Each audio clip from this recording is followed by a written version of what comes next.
Muy buenas noches a todos mis hermanos y hermanas que nos están escuchando el día de hoy a través de este programa. Como es fuerte, es el nombre de Jehová, a él corre el justo y Jehová lo oye. Le hacemos la cordial invitación a cada uno de ustedes. Recuerda que estamos aquí en este programa para comenzar el día de hoy. Tenemos un tema muy bonito, la cronología del harpazo según el apóstol Pablo, basado en 1 Tesalonicenses capítulo 4, versículo 14 hacia adelante, el día de hoy. Y le hacemos la cordial invitación, usted pueda compartir este link y recuerda que desde ya usted es nuestro cómplice en esta enseñanza de hoy. Gracias a usted venimos a traer día a día un programa de edificación. Somos un programa cristiano, completamente cristiano, con el único motivo de llevar la palabra del Señor con más personas que lo necesitan. Hay mucha gente que nos escucha, nos ve, nos pregunta, ya nos conocen como harpazo. Muy buenas noches, Pastor Salomón. El día de hoy, ¿puede usted prender su micro? ¿Cómo está? Buenas El día de noches. hoy, Pastor.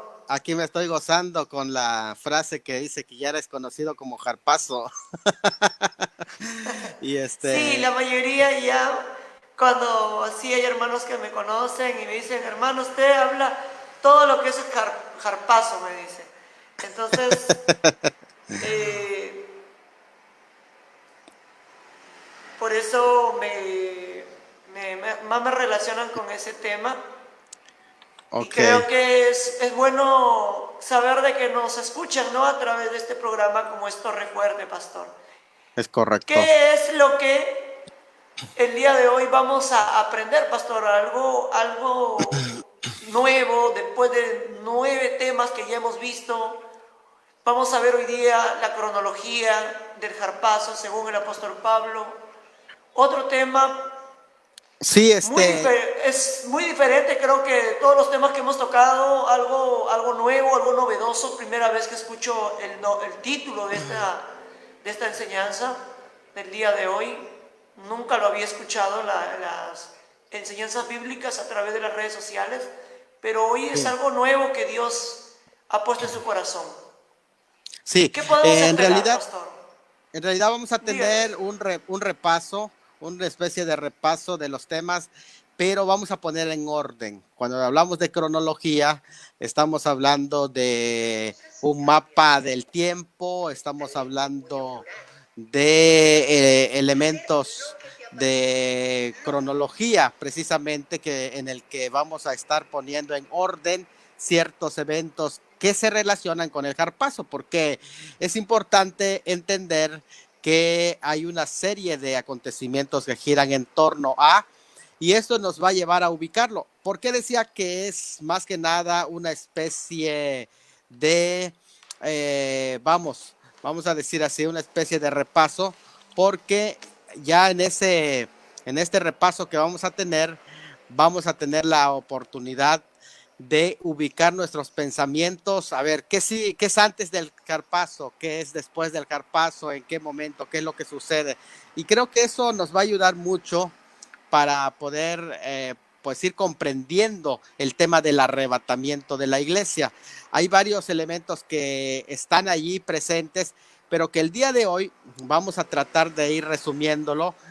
Más que nada nos vamos a concentrar en 1 Tesalonicenses 4, porque después de 1 de Corintios 15 que ayer veíamos, 1 de Tesalonicenses 4, son temas que no pueden obviarse, que no pueden pasarse por alto cuando del arrebatamiento de la iglesia se trata.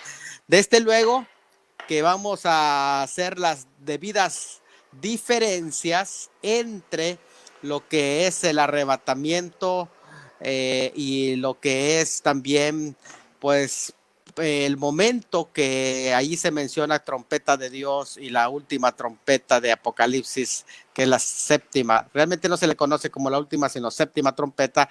Y vamos a hacer las diferencias también con la presentación de Mateo capítulo 24, porque algunos también confunden ese momento de Mateo 24 con Primera de Tesalonicenses. Así que yo creo que va a ser un tema muy interesante. Vamos a prestarle oído y pues quiero invitarlos para que puedan sumarse a este tema tan interesante. Así que los voy a invitar para que participen y a mí me gusta mucho la participación de todos para ir escuchando qué tal van avanzando y también una vez que veamos, que escuchemos que van haciendo preguntas, ir teniendo interrelación, interacción, verá que ese es el punto interesante, porque a través de la interacción se puede también, a través de la interacción, se puede ya, pues ahora sí que ver el nivel de conocimiento de los oyentes y también de aprendizaje. Así que bueno, pues me gustaría que de alguna forma, pues todos vayan anotando sus preguntas con respecto al tema del arrebatamiento de la iglesia. Adelante, Gesser. Bueno, comenzamos este programa, pastor, siendo las 7 de la noche con 58 minutos. Vamos a iniciar ya, vamos a comenzar orando. Comparte este link, cuanto más personas compartan, el día de hoy se convierte usted un pescador de hombres, un ganador de almas, que a través de estos mensajes mucha gente puede venir a los pies de Cristo. Padre Celestial, te damos gracias por este programa. Usa a tu siervo, Pastor Salomón, en esta hermosa noche, Señor Jesús. Te damos gracias ya de antemano y que se haga siempre su voluntad, Señor, y no nuestra voluntad. Úsalo como nunca tu siervo. En el nombre de Jesús, amén y amén. Hoy estaremos hablando sobre el tema de cronología del harpazo según el apóstol Pablo, basado en Primera de los Tesalonicenses, capítulo 4, versículo 14 hacia adelante. Y el pastor va a ir explicando el día de hoy, Pastor Salomón.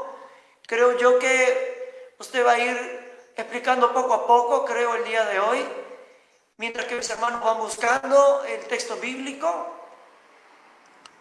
Amén. Así es. Claro que sí, que es una porción que de antemano ya habíamos visto detalladamente, pero que ahora vamos a verlo para ir ubicando los pasos que contiene esta lectura, este pasaje de la Escritura, y habla específicamente del arrebatamiento de la iglesia. Así que, bueno, pues vamos a todos a sumarnos a ver qué evento sucede antes, qué evento sucede después, de acuerdo a lo que las Sagradas Escrituras nos enseñan, porque ya una vez que tengamos ese pasaje en mano, vamos a ir pues ubicando la cronología exacta del harpazo y lo vamos a estar hablando desde el versículo 14 en adelante, Gesser. Si gustas puedes leer el pasaje y Amén, poder... pastor. Poder para poder iniciar. Ok, pastor, amén. No se preocupe. Amén. La palabra del Señor dice de la siguiente manera, en Primera de los Tesalonicenses, capítulo 4, versículo 13 al 18. Tampoco queremos, hermanos, que ignoréis acerca de los que duermen, para que no os entristezcáis como los otros que no tienen esperanza. Porque si creemos que Jesús murió y resucitó, así también traerá Dios con Jesús a los que durmieron en él. Por lo cual os decimos esto en la palabra del Señor, que nosotros que vivimos, que habremos quedado hasta la venida del Señor, no precederemos a los que durmieron. Porque el Señor mismo, con voz de mando, con voz de arcángel y con trompeta de Dios, descenderá del cielo. Y los muertos en Cristo resucitarán primero. Luego nosotros, los que vivimos, los que hayamos quedado, seremos arrebatados juntamente con ellos en las nubes, para recibir al Señor en el aire. Y así estaremos siempre con el Señor. Por tanto, alentaos los unos a los otros con estas palabras. Pastor Salomón, queda con usted la ponencia el día de hoy. Y desde ya, como decimos siempre, lapicero, un papel o cuaderno y tu Biblia a la mano. Pastor Salomón. Amén. Gracias, muchas gracias, Gesser. Bueno, pues vamos a a poner en orden primeramente la ubicación de este pasaje, que de antemano hay un término que aparece precisamente en esta porción, que es el término venida, y está en el versículo 15. Los que habremos quedado hasta la venida del Señor. Ahí la palabra es parusía.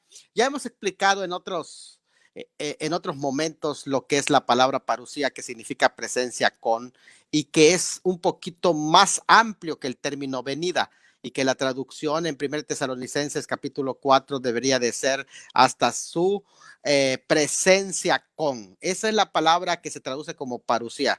Los que habremos quedado hasta la presencia con del Señor. O sea, presencia con la iglesia ya. Esto es interesante porque recuerden que la parusía tiene un inicio, un desarrollo y un final. Esa es la palabra parusía. Y es un poquito más amplia que la palabra venida. Ya cuando hablamos de epifanía, que es una manifestación gloriosa, que es una aparición de por sí se usaba para los momentos de la aparición triunfante de un guerrero que había vencido, que había conquistado, ese es el término por allá, pero en este caso, lo que es parusía, no, parusía es la presencia con. Y la parusía incluye el jarpazo. O sea, cuando hablamos de la parusía, recuerden, la parusía tiene un jarpazo y tiene una epifanía. La epifanía de la parusía es al final. Todo lo que se llama el periodo de la gran tribulación es el desarrollo de su presencia, porque para que más o menos tengan una idea, cuando estudiamos Apocalipsis del capítulo 6 al 19, nos vamos a dar cuenta que la presencia o parusía del Cordero es la más importante en todo el desarrollo de la gran tribulación del capítulo 6 al 19, porque es la ira del Cordero. Es el Cordero el que desata los sellos, es el Cordero el que está mandando su ira. Todo eso es la ira del Cordero. Y eso es algo muy interesante, porque nos damos cuenta que la parusía tiene un desarrollo. Pero, ¿dónde inicia la parusía? La parusía tiene un jarpazo, es el jarpazo de la parusía. Así que no es lo mismo epifanía que jarpazo, porque epifanía es la manifestación, la aparición gloriosa, en tanto jarpazo es el momento cuando toma su iglesia, y es ahí donde comienza la parusía. Así que cuando aparece el término, los que habremos quedado hasta la venida, es hasta la presencia de Cristo con su iglesia. Ahí es con, porque la parusía hay parusía para la iglesia, que es el jarpazo, y hay parusía para Israel y para el mundo, que es prácticamente cuando viene la epifanía. Entonces, esto hay que diferenciarlo. Estamos hablando del jarpazo de la parusía. Ya dicho esto, entendemos pues que el programa que se le conoce como la segunda venida, que es la epifanía, comienza con un jarpazo. Y ese jarpazo, ustedes se dan cuenta que el apóstol Pablo ha enseñado que sigue al tiempo de gracia. Ustedes se dan cuenta en este capítulo mismo, dice, tampoco queremos, hermanos, que ignoréis acerca de los que duermen, para que no se entristezcan como los que no tienen esperanza, porque si creemos que Jesús murió y resucitó, allá hablamos ayer de la resurrección de Cristo, un tema muy importante. Eso también, así traerá Dios con Jesús a los que durmieron en él. Cuando habla de que traerá Dios con Jesús, aquí hay dos interpretaciones posibles del pasaje. Quiero que lo entendamos bien. Algunos dicen que la interpretación de este pasaje es que traerá Dios con Jesús en la manifestación gloriosa. Es decir, que si los va a traer con Jesús en la manifestación gloriosa, tiene que suceder algo antes de que los traiga con Jesús. El versículo 14, es importante que noten bien, cualquiera de las dos interpretaciones que vamos a dar son posibles del texto, y cualquiera de las dos apoyan un rapto pretribulación, antes de la gran tribulación. ¿Por qué razón? Porque el versículo 14, cuando dice, si creemos que Jesús murió y resucitó, así también traerá Dios con Jesús a los que durmieron en él. ¿Quiénes son los que durmieron en él? Los muertos. Pero ¿cómo los va a traer con Jesús? ¿Cómo los va a traer con Jesús? Algunos entienden que aquí los va a traer en la epifanía, es decir, cuando se manifieste gloriosamente, y que el apóstol está argumentando.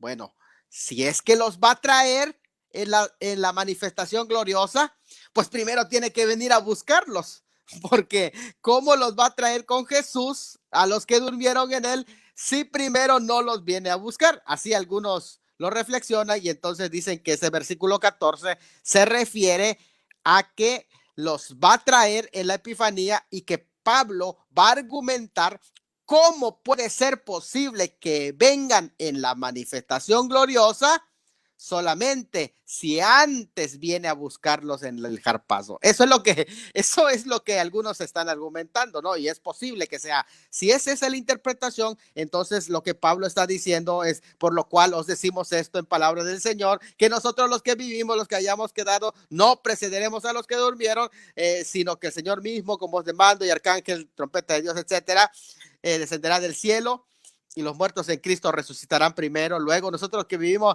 seremos arrebatados juntamente con ellos para recibir al Señor en el aire, y así nunca nos vamos a separar del Señor. Y después que se desarrolle todo el periodo de tribulación, sucede esto, el 14, que dice, traerá Dios con Jesús a los que durmieron en él. Esa es una posibilidad del texto. La otra posible interpretación, que bueno, yo simpatizo más con la segunda interpretación, aunque déjeme decirle que la que he mencionado tiene mucho sentido, porque sería los versículos 15 al 17 serían epexegéticos. ¿Qué quiere decir? Serían explicativos de cómo es y por qué razón los va a traer, cómo va a suceder que los va a traer con Jesús en la epifanía, porque primeramente los va a venir a buscar. Entonces eso es algo muy importante que tenemos que tomar en cuenta en este sentido. Ahora, me gustaría que entendamos, sin embargo, la segunda propuesta. ¿Cuál es la segunda propuesta? Es que ahora los que están muriendo en el Señor se van directamente a la presencia de Dios. Entonces la cronología es, estamos en el tiempo de gracia cuando los cristianos padecemos persecución. Oiga bien esto. Padecemos tribulación, que no hay que confundir con gran tribulación. Padecemos tribulaciones y muchos cristianos incluso han perdido hasta la vida por el proceso de tribulaciones que pasamos. Pero esto no es la gran tribulación, porque la gran tribulación es la ira del Cordero. Por lo tanto, esta no es la ira del Cordero, solo es una leve tribulación momentánea. Así le llama el apóstol Pablo, pero no es la gran tribulación cual nunca ha habido desde el principio del siglo. Entonces, en este periodo de tiempo, muchos cristianos por tribulaciones y enfermedades, y aún si quieres decir por pandemias, han muerto. Y estos, ¿qué es lo que está pasando con los que mueren en el Señor?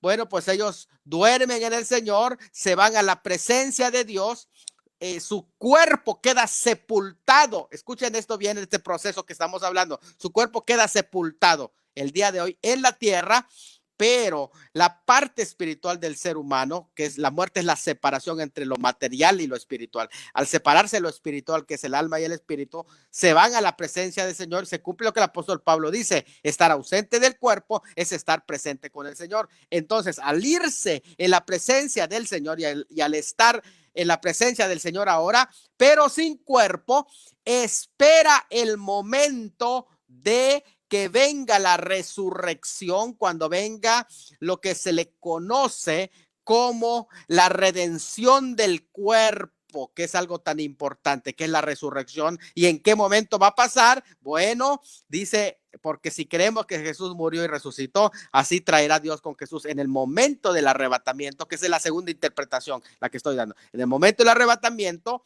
entonces va a venir los que durmieron, pero aquí sería la parte espiritual de los que durmieron. Viene el alma y el espíritu, viene del tercer cielo, que están en la presencia de Dios, y bajan al segundo cielo hasta las nubes. Los trae Dios con Jesús a los que durmieron en él. Note bien la cronología. Entonces termina el tiempo de gracia y la iglesia triunfante en el Señor baja en sus espíritus, baja hasta el segundo cielo. El Señor Jesucristo entonces hace esto: los manda a buscar su cuerpo aquí sobre la tierra, y lo va a hacer escuchen esto, mis hermanos, algo maravilloso que el día de ayer no explicamos del todo porque no dio tiempo, pero algo maravilloso que cuando vienen a buscar y toman su cuerpo, de una partícula de ese cuerpo, donde está toda la información del ADN, de qué es todo lo que pertenece a la persona, de una partícula que le perteneció a esa persona, porque la materia no se destruye, solo se transforma, de esa partícula que le perteneció a ese ser humano cristiano. De allí va a formar de una manera que va a avanzar el tiempo y se va a desarrollar un cuerpo poderoso espiritual que había sido sembrado en debilidad, que se cansaba, que se agitaba, que se enfermaba, porque quiero decirte, Géser, que algunas personas dicen, si tú eres cristiano, ¿por qué te mueres? ¿Por qué te enfermas? Porque es este cuerpo, pero tu alma, tu espíritu no lo puede tocar. Fíjate, es importante, se siembra en debilidad, pero cuando venga la resurrección, ese cuerpo espiritual va a ser en poder, va a ser en potencia, de tal manera que va a ser semejante al cuerpo de resurrección del Señor Jesucristo, un cuerpo que traspasaba las paredes. Por eso decía, y estando cerradas las puertas, entró y les dijo, paz a vosotros. Un cuerpo que de alguna manera podía trasladarse de un lugar a otro en un saltiamén, en un abrir y cerrar de ojos. Tú puedes abrir y cerrar y estar en las nubes. Mira, viajando, algunos piensan, no hay nada que pueda viajar más allá de la velocidad de la luz. Claro que sí. Aún la mente puede viajar más veloz que la luz. Así que la comunicación que vamos a tener en ese cuerpo va a ser tan poderosa que vamos a trasladarlo a un viaje más allá de la velocidad de la luz. Para poder regresar al tercer cielo, tendremos que viajar a la velocidad de la luz, en un saltiamén estar en las nubes y en un saltiamén estar en el tercer cielo. Imagínate nada más de esto, que es lo poderoso que va a ser este cuerpo de resurrección. Por eso, estamos en el segundo cielo, los muertos bajan a tomar sus cuerpos, son transformados, será un cuerpo de perfección, porque dice, se siembra en debilidad y se levanta en poder. Un poder tan tremendo que imagínate que vamos a conocer los idiomas completamente. Todos los idiomas, hasta los idiomas angelicales vamos a conocer, porque nuestro cuerpo va a tener un potencial. Más, ¿por qué se le conoce como la redención del cuerpo? Te voy a decir por qué. Porque ese es el momento cuando ya no habrá lugar para el pecado, porque tendrás un poder sobre ese dominio que ya no te va a tocar. Es un cuerpo de santidad, es un cuerpo poderoso. Sí, cuerpo, pero es un cuerpo espiritual. Es algo maravilloso y por esa razón que vamos a tener trasladándonos a una velocidad fuerte, es que vamos a tener la necesidad de este cuerpo transformado, porque vamos a hacer un viaje a las estrellas y más allá de las estrellas. Entonces, fíjate, interesante que entonces, ¿cuál es el proceso? Bajan los muertos en Cristo, se quedan en el aire, luego el Señor Jesucristo se queda en las nubes, envía a los santos que murieron, los envía a buscar su cuerpo, que de una partícula se revoluciona a velocidad, se transforma de debilidad, y fíjate, ya no habrá enfermedad. Ya no habrá más muerte para estos que resuciten así. Ya no van a tener problema de preocupaciones. Mira, es más, ni siquiera dolor. No vas a experimentar la tristeza en ese nuevo cuerpo. No encaja en ese cuerpo, porque ese tipo de emociones ya quedarán fuera completamente. Es más, para aquellos que no tenemos la dicha de ser guapos, adiós a la fealdad. ¿No les parece algo maravilloso? Verá, sobre todo es un mensaje para todos los feos, verá, para todos los feos, que los que somos feos, mira la esperanza. Los que ya rebasamos una edad de más allá de los 40 y vamos en declive físicamente hablando, bueno, pues allí va la eterna juventud. Ese es el momento, la transformación. Aquellos que siempre continuamente padecen de cualquier tipo de enfermedad, la artritis, aquellas hermanas que constantemente con la migraña, el estrés, en ese cuerpo no cabe nada de eso.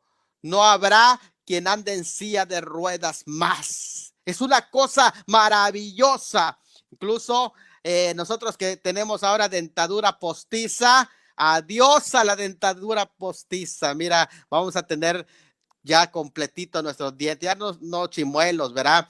Fíjate, aquellos que ya la calvicie, están pelones, mira, ese cuerpo va a ser perfecto, maravilloso, mis amigos, lo que viene, no te puedes perder eso. ¿Sabes cuántos millones gasta la gente buscando la eterna juventud? Aquí está, es solo por fe, que es lo que necesitas, nacer de nuevo para que puedas ser transformado por completo en ese momento de la resurrección. Y además, aún para aquellos que tienen la lengua larga, ahí se les va a poner a la medida, ¿verdad? Se les va a poner normal.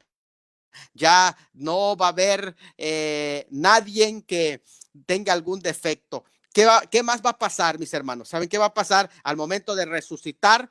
Entonces, en ese mismo momento que resucitan los muertos, que resucitan primero, después, eso es en un salteamín, en lo que usted abre y cierra los ojos, un parpadeo, en un abrir y cerrar de ojos, 8 milésimas de segundo van a ser mucho para lo que va a suceder así que no te va a dar tiempo. Algunos dicen, yo cuando venga el rapto me cuelgo de sus pies y ni tiempo te va a dar. Además, en esa dimensión no podrás agarrar ese cuerpo de esa forma, aunque será un cuerpo, pero ni la vas a ver pasar. Ahora, eso es interesante lo que le voy a decir, porque cuando sean transformados, todos son transformados, todos completamente, los salvos, los que estén vivos. Cuando eso suceda, en ese momento, después de ser transformados, seremos arrebatados juntamente con los muertos que resucitaron en Cristo y seremos llevados a las nubes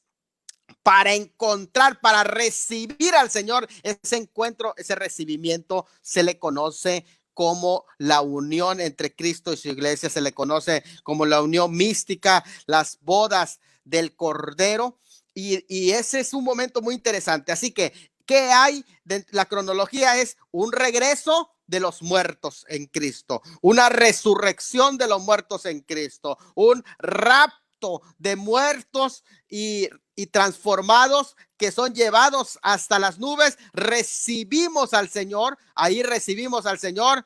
Y una vez que recibamos al Señor, dice el pasaje, y así estaremos siempre con el Señor. No dice que siempre en las nubes, porque algunos se confunden y dicen, mira, aquí no dice que vienen a la tierra, sino que dice, si no dice que vienen a la tierra, tampoco dicen que van al tercer cielo, pero lo que sí dice es que siempre vamos a estar con el Señor, porque sabemos que nos vamos después al tercer cielo, porque como vamos a estar siempre con el Señor, cuando Él nos lleva a la casa del Padre, porque a eso viene a buscarnos, nos viene a buscar para llevarnos a la casa del Padre, a presentarnos en la casa del Padre, y en ese tramo hay recompensas.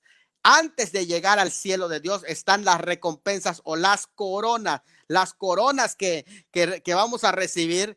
Allá son interesantes este tema, porque el tema de las coronas es que cuando lleguemos a la presencia de Dios, que son las recompensas por nuestra obra, nuestro trabajo, todo lo que hayamos hecho por el Señor, ahí vamos a llegar coronados a la presencia del Padre, y esos son la representación de los 24 ancianos que aparecen con sus estéfanos. Estéfanos es corona de recompensa que esos ancianos han tenido, y que quitan sus coronas y lo echan a los pies del que está sentado en el trono, porque mientras más coronas tengamos, más vamos a darle gloria al Señor. Así que este es el momento de trabajar para recibir nuestras coronas allá en la presencia del Señor, hermanos. Y eso es lo que se refiere Pablo cuando algunos dicen que van a recibir recompensa y otros su obra va a perecer, aunque ellos mismos se van a salvar como por fuego, porque se va a ser probada tus obras si realmente merece recompensa o no merece recompensa. No es la recompensa de la salvación, porque la salvación es por fe, no por obras, sino es las obras que hayas hecho para el Señor la que va a ser recompensado. Y esta es la cronología del jarpazo. Este es el día de Cristo, no es el día de Jehová o el día del Señor, es el día de Cristo, cuando Cristo se encuentre con su iglesia y cuando nosotros nos encontremos con Cristo. Este es el jarpazo de la parusía. Así que, dicho esto, yo quiero no extenderme, porque igual ya casi no tengo pila en mi teléfono, pero abrir espacio para preguntas, Gesser. Yo creo que con esta cronología hemos visto claramente qué es lo que el Señor viene a hacer. ¿Por qué viene el Señor? Porque Él viene a sacarnos del contexto de tribulación que viene, porque va a derramar su ira, y no va a derramar su ira sobre su novia. Él no va a agarrar a trancazos a su novia, porque su novia ha sido perfeccionada por el sacrificio que Él hizo en la cruz. Y la razón por la que somos llevados es precisamente porque hemos confiado nuestra vida y nuestra justicia en la justicia de Cristo y no en la nuestra. Y esto es algo muy interesante. Así que abrimos espacio para las preguntas y creo que con eso es algo muy, muy claro y muy resumido lo que estamos presentando. Adelante, Gesser. Bueno, los que nos están viendo, usted puede hacer las preguntas al pastor Salomón. Y vamos, les animamos a cada uno de ustedes a que pueda participar el día de hoy. Comparte este link, coméntenos las preguntas que usted tiene, alguna duda, alguna inquietud. No se vaya sin preguntarle al pastor Salomón, y para poder proseguir con esta enseñanza. Así es, animamos a nuestros hermanos y hermanas que puedan comentarnos sus preguntas para poder realizarle las preguntas al pastor Salomón. Vamos a dar unos minutos, pastor, mientras que los hermanos van poniendo sus comentarios, sus preguntas.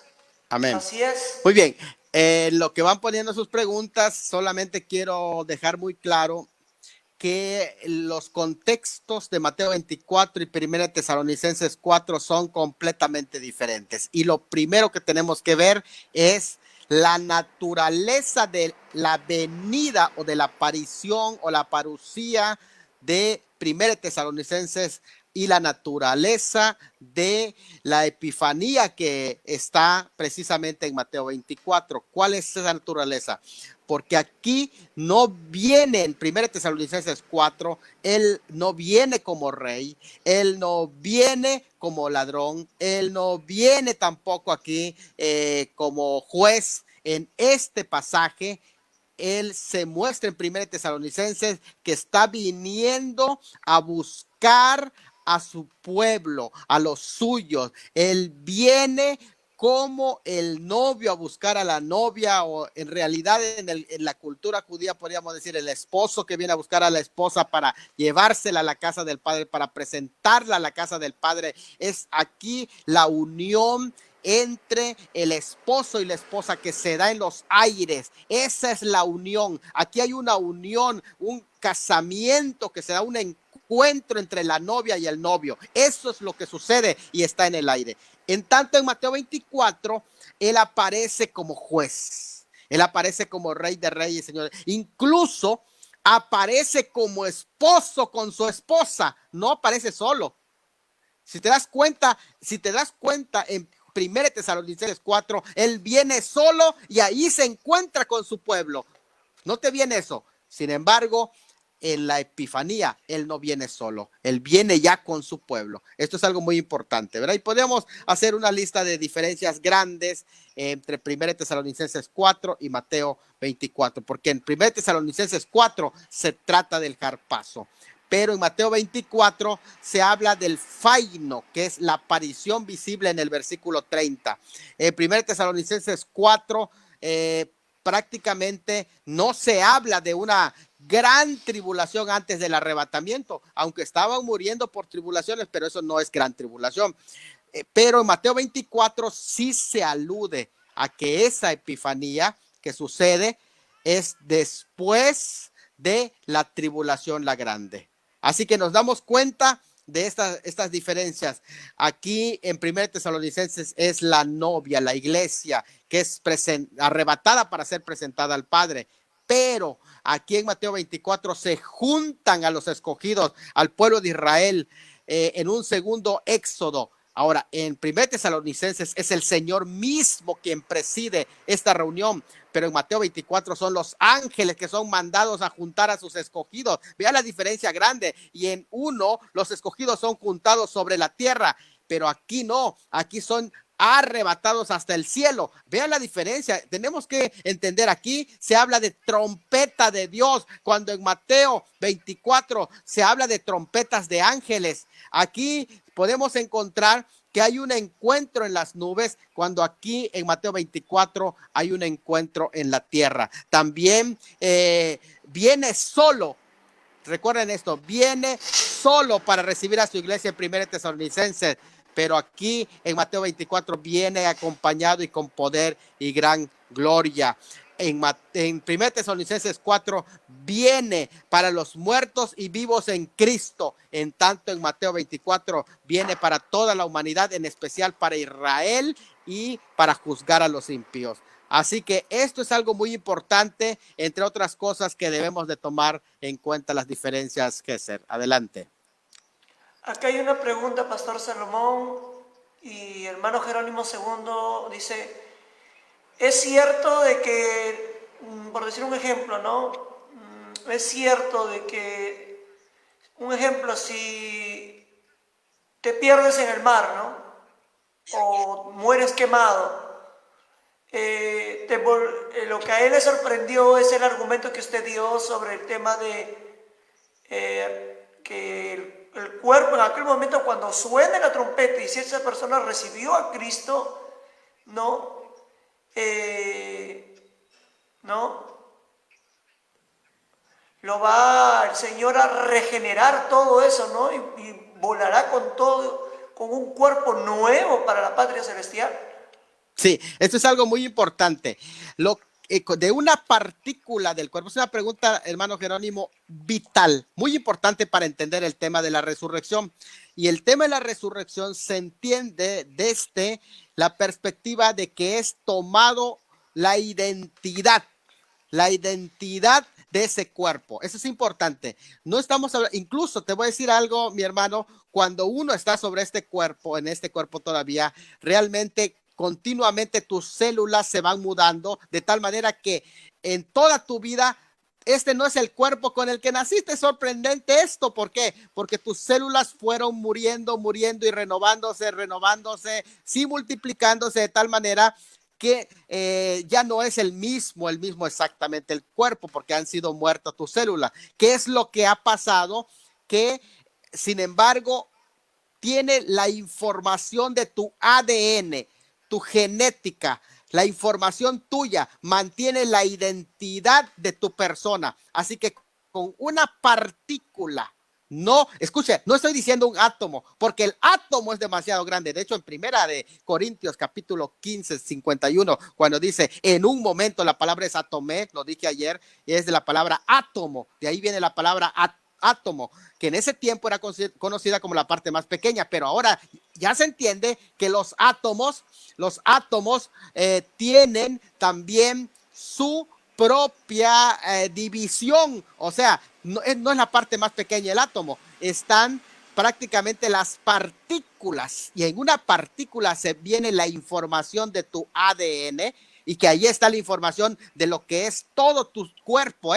Cuando digo la información es que de una partícula donde viene el ADN puede desarrollarse. Por eso en una partícula que mantiene la identidad de tu persona, de tu cuerpo, de allí, de esa, tomará Dios la información. No necesita el cuerpo completo o tus 20 gramos de ceniza, no lo necesita. Solo con una partícula que mantenga tu identidad, la información de tu identidad, se va a hacer el milagro del nacimiento de ese nuevo cuerpo que se siembra en lo terrenal, pero nace en lo espiritual. Y esto es algo maravilloso, Gesser. ¿Por qué? Porque el cuerpo necesita morir, así como la semilla cuando tú la siembras necesita morir.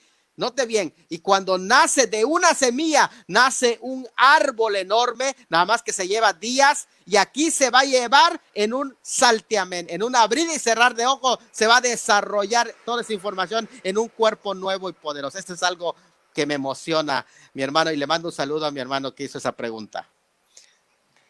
Hay una pregunta, bueno, que tengo yo, es la siguiente. ¿Por qué siempre hay una confusión cuando se habla de la final trompeta, ¿no? cuando el apóstol Pablo habla en ambos pasajes bíblicos que se entrelazan siempre, y él dice ya la final trompeta, pastor.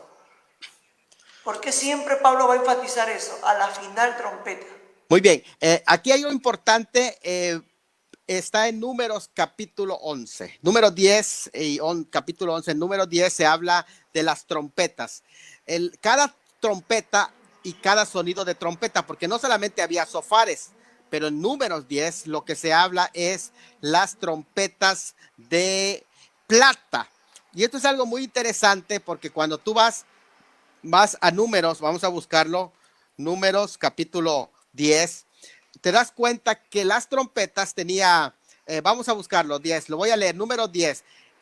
Algunos lo relacionan, por ejemplo, dicen, mira, aquí dice la final trompeta, así que esa es la séptima trompeta de Apocalipsis. No, eso nada que ver. Te voy a decir por qué nada que ver. En primer lugar, porque Apocalipsis todavía no había sido escrito cuando se escribe Primera de Corintios 15 y Primera de Tesalonicenses 4, que es en el año 53. Más tardar, Primera de Corintios 15 podría haberse escrito hasta el 54, 55, pero Apocalipsis se escribe hasta el 96, así que no puede estar haciendo referencia a una séptima trompeta que no se había escrito. Además, esta no se llama séptima trompeta, y la séptima trompeta jamás se le dice que es la última trompeta. Se dice séptima trompeta porque es de una serie, no se dice última trompeta. No, hay que hacer esa diferencia, pero entre otras cosas, esta no es trompeta de juicio, sino que es trompeta de marcha. Hay que hacer la diferencia. De hecho, note bien Números 10, lo voy a leer para que se den cuenta en dónde lo está referenciando el apóstol Pablo, y esto te va a dar mucha luz. Números 10, 1 en adelante. Jehová habló a Moisés diciendo, hazte 2 trompetas de plata, de obra de martillo lo harás, las cuales te servirán para convocar la congregación en primer lugar, y 2, y para hacer mover los campamentos, es decir, para marchar. Note bien esto, aquí hay una diferencia, estas no son sofares, sino que son trompetas de plata, y eran 2. Esto me llama mucho la atención que eran 2, porque uno era para convocar la congregación y otro era para mover. Entonces, ¿qué quiere decir? Cuando hay un programa se apertura con trompeta, y cuando se termina el programa se cierra con trompeta. ¿Por qué es la final trompeta? Porque en la primera ya se está congregando. Cuando se da la primera trompeta, comienza el periodo de la gracia, la iglesia se ha reunido, pero la final, cuando termina, se acabó tu periodo sobre la tierra, el campamento se levanta y estamos en marcha. Esta es trompeta de marcha, pero además es final trompeta porque se termina el programa para la iglesia sobre la tierra. Se terminó ese programa de gracia para la iglesia, se terminó el programa que se le conoce como la plenitud de los gentiles, vino, se acabó, llegó al pleno, al punto pleno, al máximo punto llegó, se acabó el tiempo de los gentiles, vino la plenitud de los gentiles, y entonces marchó. Con estos se culmina este programa con la final trompeta para la iglesia. Esto es importante. Dice 3, versículo 3, cuando las toquen, toda la congregación se reunirá ante ti a la puerta del tabernáculo de reunión. Mas cuando toquen una sola, entonces se congregarán ante ti los príncipes, los jefes de los millares de Israel. Y cuando tocareis alarma, entonces moverán los campamentos de los que están acampados al oriente. Y cuando toquéis alarma la segunda vez, entonces moverán los campamentos de los que están acampados al sur. Alarma tocarán para sus partidas. Para sus partidas. Esa es la segunda trompeta, es decir, la final trompeta es la segunda trompeta. ¿Por qué? Porque ya es el tiempo de partida. Esto es algo muy importante, dice, pero para reunir la congregación tocaréis, mas no con sonido de alarma. Esto es algo muy interesante de lo que se nos está diciendo, y esto es el mismo ejemplo, el mismo patrón que está siguiendo el Señor. Adelante, Géser, espero que haya quedado claro. Con todo lo que hemos visto el día de hoy, pastor, yo me quedo sorprendido y muy alegre por haber aprendido un poco más sobre este tema. Y para todos mis hermanos, yo creo que vamos a dar ya por culminado este programa, pero antes agradecer a Dios y también al Pastor Salomón. Recuerda que Pastor Salomón tiene su canal digital también, Instrucción Teológica, ahí en canal de YouTube. Tienen los materiales en libro. El tema de dejar paso todavía no se escribe, pero es ya una primicia que Está de en repente se proceso. viene, ¿no? Está en proceso. Está en proceso. Y yo creo que pronto viene el material sobre dejar paso. Y esté atento. Y los que desean los demás materiales del Pastor Salomón, recuerda que usted puede contactarse con el Pastor Salomón en el Facebook, Salomón Tuyú V, ¿no? V. Ahí lo puede encontrar Pastor Salomón. UC, ¿no? UC. Salomón Tuyú UC. Así es. Y recuerda que estamos de lunes a sábado con el programa Torre Fuerte. Agradecemos desde ya a Dios. Y también estamos en el canal de YouTube como Torre Fuerte Barranca y en la página de este programa, como también lo consigue en Facebook, el fanpage, programa Torre Fuerte. Así es. Y el podcast, que ya también estamos en Spotify también, desde hace unos días estamos subiendo reflexiones. Recuerda que estamos para predicar el Evangelio del Señor y es una bendición, Pastor Salomón. Cristo viene pronto. Amén. Y todo lo que está sucediendo solo está indicando una sola cosa: Cristo viene y viene ya. Y pronto sonará la trompeta de marcha para subir a la patria celestial. Y eso es lo que nos anima a seguir adelante, a seguir en el caminar cristiano, porque si Cristo no hubiera resucitado, ahí sí hubiéramos perdido la esperanza. Pero Él resucitó y en la tumba dice, ¿no? Él ya no está aquí, Él ha resucitado. Entonces creemos que Él va a volver y nos llevará al lugar donde nos ha prometido, porque nosotros somos ciudadanos del cielo. Bueno, pastor, yo culmino orando el día de hoy. No se preocupe, y agradecerle a Dios por este hermoso programa. Padre Celestial, te damos gracias por este programa. Bendice, Señor, a cada uno de mis hermanos y hermanas. Multiplica la fuerza, Señor, de aquel que está débil, triste, preocupado. Que esta palabra sea de ánimo, Señor, para seguir adelante. En el nombre de Jesús, amén y amén. Si así Dios lo permite, mañana estamos también en este programa y le deseamos a Dios a todos nuestros fieles oyentes. Que Dios los bendiga.